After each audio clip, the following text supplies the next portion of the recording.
Hello and welcome back to my Diecast collector channel. And in this video, I'm gonna review this Audi R8 V10 Plus.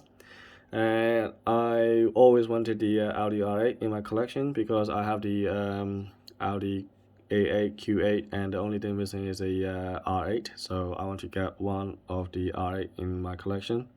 So I was thinking whether I should get the Maisto exclusive version or this dealer edition R8.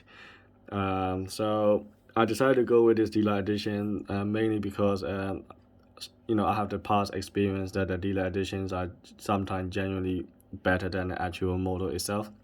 And also people say this is a iScale, so I look it up online, and iScale seems to be come from Germany, so I thought that this would be a good model, so I decided to go with it. And then on top of that, I found this yellow color, which I don't have yellow color in my collection either. And also the price point is very cheap. It's only £50 on eBay. So I decided to go ahead and get it. But as soon as I open the box, and I feel like this model has been stored in the shelf for a long time, and it doesn't look like a brand new as such, even though the seller claimed that this is a brand new, but I just don't think this is a brand new. It's been there, even if it is brand new, I think it's been there in the storage for a long time actually. Anyway, so let's get started. So let's start with the front. Obviously there's a nice headlight detail, but not that exciting. And all the grills, they're all sealed as well. Then again, I understand that this is an only £50 model, so I'm happy with if it is sealed. As long as there's some details in there, I'm not really fussed about it. And so yeah, that's not a problem. And let's open the trunk. And yeah, the trunk is fine. It's nice and wide, and you can see there's a carpet in here. Well, you can't see actually, I can feel it. It is a carpet. But what I don't understand is it has a two different opening mechanisms. So you got the strike as well as the dot leg, so I don't know why you need both of them. You don't really need that, that full, support for this trunk.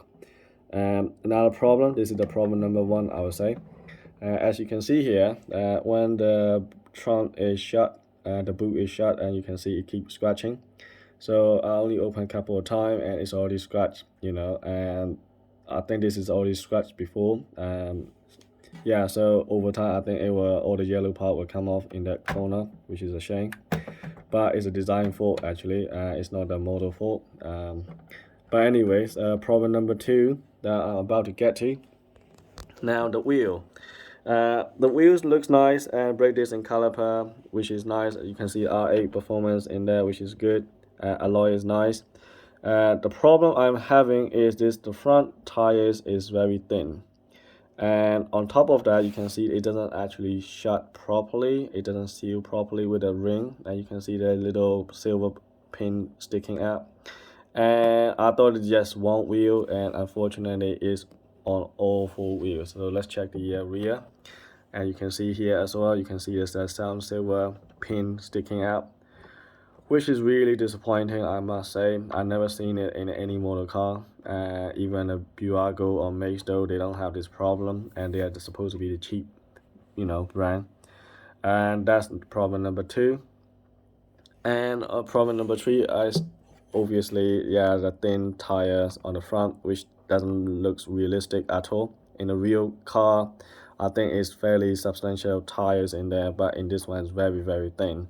And yeah, so this is very strange for me. I don't think this is realistic at all. So problem number four is going to be the paintwork. So you can see there's a two yellow dot on the black area, which is really annoying. But apart from that, the interior looks really cool. You can see the dials and all the steering wheels and gear paddle, MMI control, all the door control, and yeah, they're all there, which is nice. And yeah, I thought the paintwork problem is only on this side, also on the other side. On the plus point is obviously it has a carpet and it has the seat belt as well. But the paintwork is on this side is also the same problem.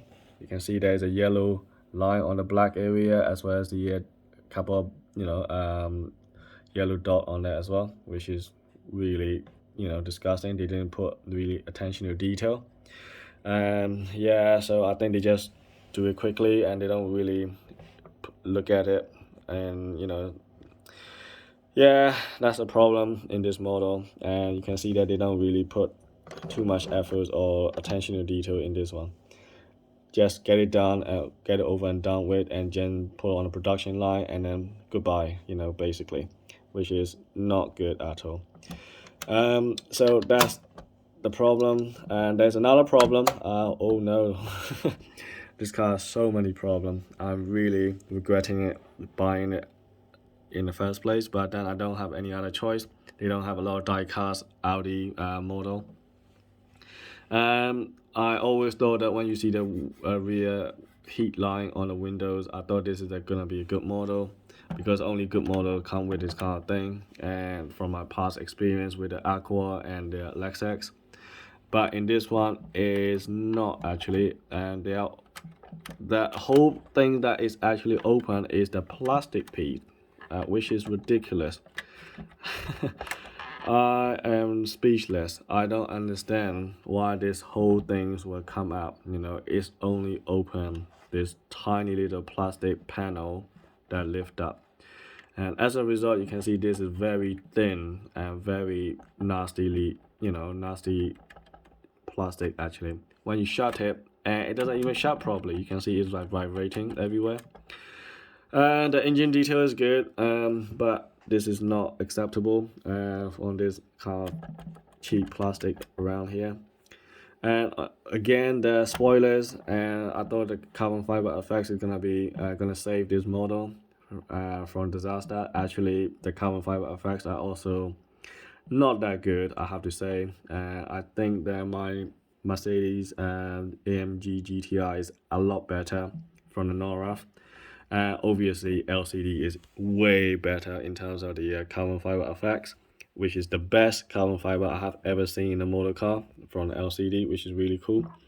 Again, all these grills are sealed, it's not open. The light detail is good, but yeah, the diffusers are there, the exhaust is there, but it's nothing really exciting.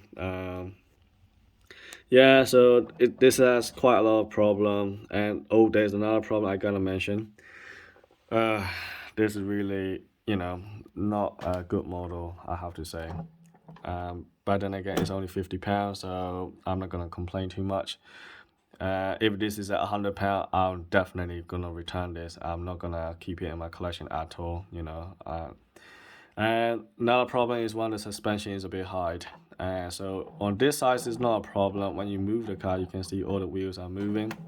On the other side, and you can tell it is not. So if you move, and the front is fine, and the back sometimes doesn't move, as you can see, because it's not touching the ground.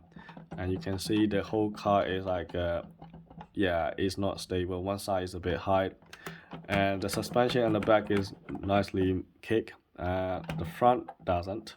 It's very jerky, just like my other Audi A8 from Norev. It's very jerky, and it's really not good quality at all. You can tell. Even Maisto and Bburago, they are really good. I'm really disappointed, actually, I have to say. But then again, I don't have a lot of choice at the moment, because I like Audi, and Audi is always been my favorite models, and Lamborghini, Audi, they're always my favorite cars. But unfortunately, I don't know why they don't put good models, with a good company. They should sign a contract with the LCD models, and hopefully LCD will do a lot better quality than this kind of rubbish. Maisto also have the Audi R8 and the exclusive line, but again, Maisto, I'm not really trusting it too much unless I really have no other choice, and I'll go with Maisto. But yeah, so this is what we got so far, guys. Unfortunately, this is not gonna be 5 out of 10 even. I'm thinking more like 4 out of 10 actually. The worst scores in my car collection, I have to say. But yeah, Anyway, thanks for watching. I'll see you in the next video. I have the couple other models coming up. I got Porsche 918 and also the BMW X7, and yeah, so I'm excited to show you these models as well. So thanks for watching and see you in the next video.